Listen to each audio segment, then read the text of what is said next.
own path, you can believe you are acting rightly, but when compared with truth, the scale and reason for your departure becomes obvious.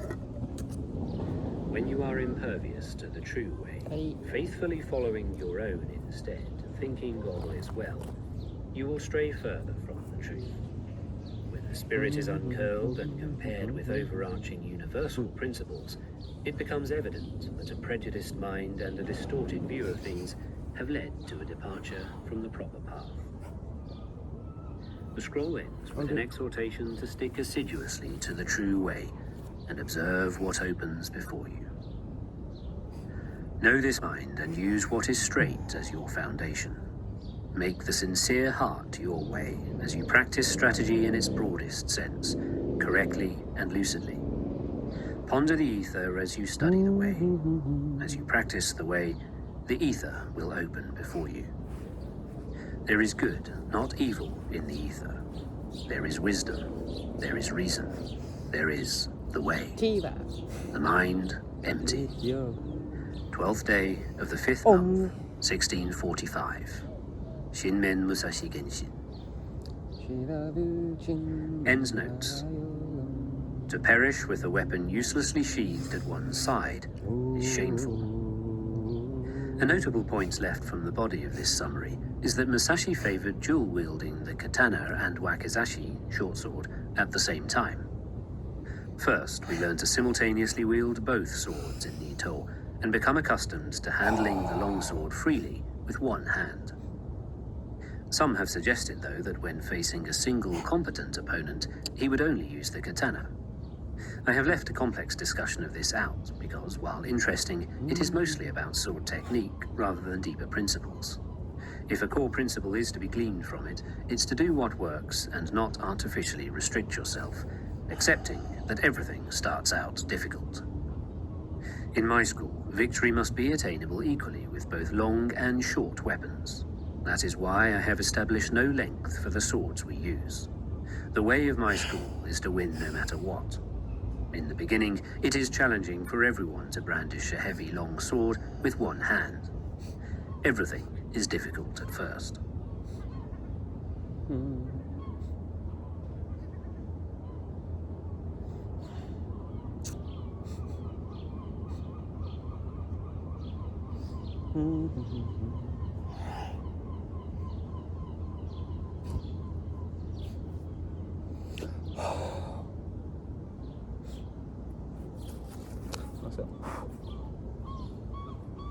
Ya, dapat emang kali ya.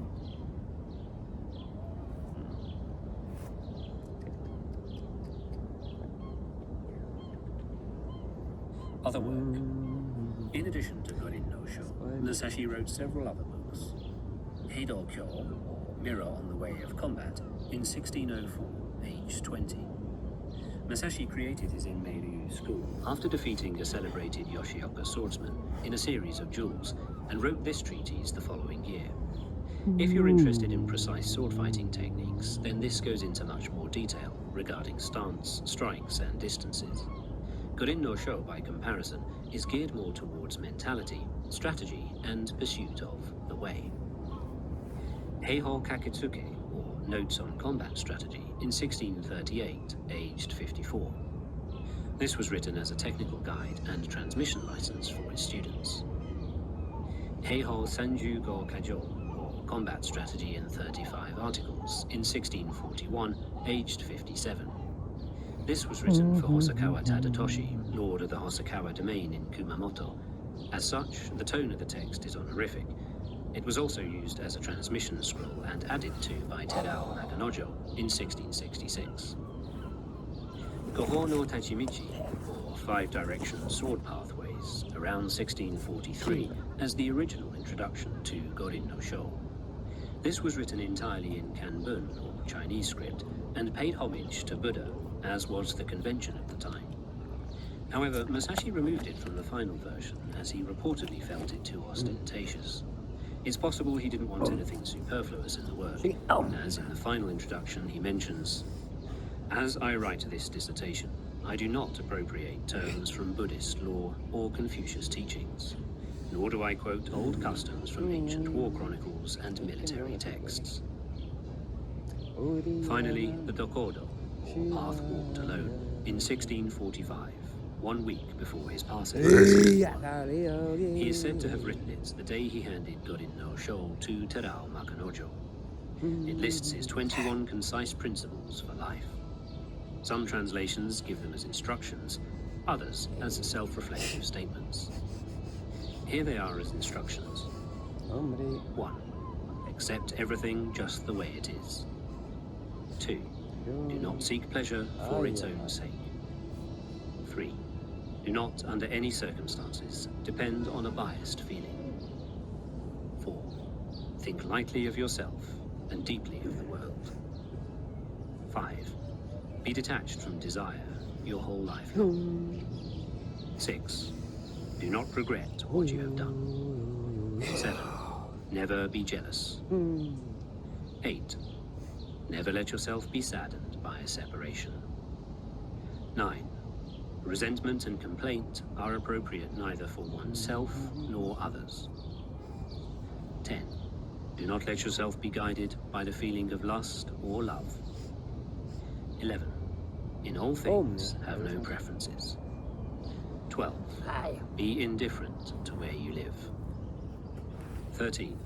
Do not pursue the taste of good food. 14.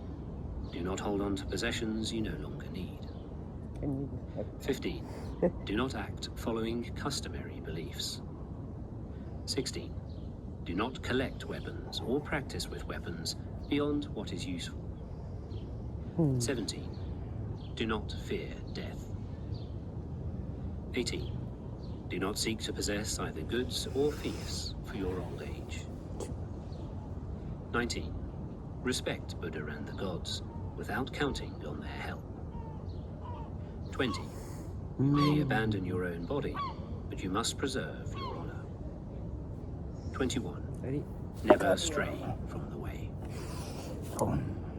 The Musashi legend. As Einstein, Shakespeare, and Musashi have all noted, the internet attributes quotations to you that you never said. One such example following Musashi around is the line, "There is nothing outside of yourself that can ever enable you to get better, stronger, richer, quicker, or smarter. Everything is within. Everything exists. Seek nothing outside of yourself." The internet, circa 2020. While inspiring in its own way, this is not from Musashi. It appears only in the Steve Kaufman translation, and is likely his own interpretation of Musashi's message, rather than a translation of his writing. The concept the quote expresses is that success comes from your actions, and your decision to follow the way and dedicate yourself to training, rather than from external techniques. This is indeed consistent with Musashi's message, but presenting it as a quote or translation is clearly misleading. To further temper the legend, it's also worth noting that not all Musashi's duels were to the death. It's unknown precisely how many were, as there aren't reliable accounts of them all, but 17th century Japan was still a civil society, and people generally disfavored being killed, so some duels were done with wooden swords. Here are a few passages detailing some of the non-fatal ones, so you can be sure they existed. They are taken from the book The Complete Musashi, which is an excellent resource for further reading. When Musashi realized that Gunbei's purpose was to challenge him in a bout, he nonchalantly agreed and asked his would-be opponent to choose between live blades or wooden swords. Gunbei chose the safer option, wooden swords, but received a very bloody mouth for his troubles. From Kaijo Monogatari, 1666, paraphrased. Musashi smacked the staff-wielding Gonsuki in the head with a half-finished bow he was making. Conceding defeat, the ever-optimistic Gonsuki went on to create Shinto Misoryu school of staff fighting, which is still an influential tradition in stick martial arts today. From Dokkodo, paraphrased. Musashi fought Yashiro in 3 bouts. Yashiro's skills were completely ineffectual, and he was unable to break Musashi's defense. Musashi, on the other hand, contented himself by effortlessly deflecting all that Yashiro threw at him. Tadatoshi was so impressed, he also asked Musashi for a match. Equally flummoxed by Musashi's style, Tadatoshi then became his student. In addition to this, practically everything you've heard about Musashi's duel with Sasaki Kojiro on Ganryu-jima is likely false, extending even to the surname Sasaki, which was adopted from a depiction of Kojiro's character in a kabuki play made years later. As great as the story is, there's nothing to suggest Musashi arrived hours late to rile up his opponent, or that he fashioned a wooden sword out of an oar. But then again, this is likely how legends form. Someone great exists, and over time, further deeds, acts and sayings are attributed to them until they become an archetype for us to aspire to. A symbol of what, if you truly put your mind to it, you can achieve. From a purely practical standpoint, it could even be that such legends are more important than truth. There are in our world many value systems, each not necessarily consistent with the next. And if what one is after is mastery and fulfillment, then dedicating your life to one of these and trying to live up to it is far more effective than perpetual reductive analysis. We are, after all, creatures driven by meaning. In the words of Musashi, if you purge yourself of mistaken ideas and methods in pursuit of the way, progress in a correct manner, train day in and day out, endeavoring to become an expert, a mystical power will aid you in mastery. It seems unlikely this mystical power can be accessed without complete belief in the path you're on. With that said, the only thing left to argue over is how many Western longswords a katana can beat in battle. The comment section is open for business. If you enjoyed this summary, then I suggest clicking here to see my summary of the Meditations of Marcus Aurelius. If you'd like to support me in future work, send a donation through the link in the description. There's also a free PDF version of this summary in there as well. If you want a hard copy of Gorin no Sho, I strongly recommend the complete Musashi over all other versions. Again, link in the description.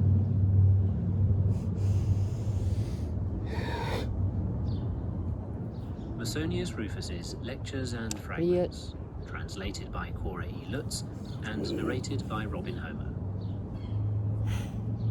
1. That there is no need of giving many proofs for one problem. Once, when discussion turned upon proofs or demonstrations, such as beginners must learn from their teachers of philosophy in gaining a mastery of whatever they are studying, Musonius said that there was no sense in seeking many proofs for each point, but rather cogent and lucid ones. Thus, just as the physician who prescribes many drugs for his patients deserves less praise than the one who succeeds in helping them with a few, so the philosopher who teaches his pupils with the use of many proofs is less effective than the one who leads them to the desired goal with few. And the pupil too, the quicker his intelligence, the fewer proofs he will require, and the sooner he will ascend to the conclusion of the argument in question, provided it be sound.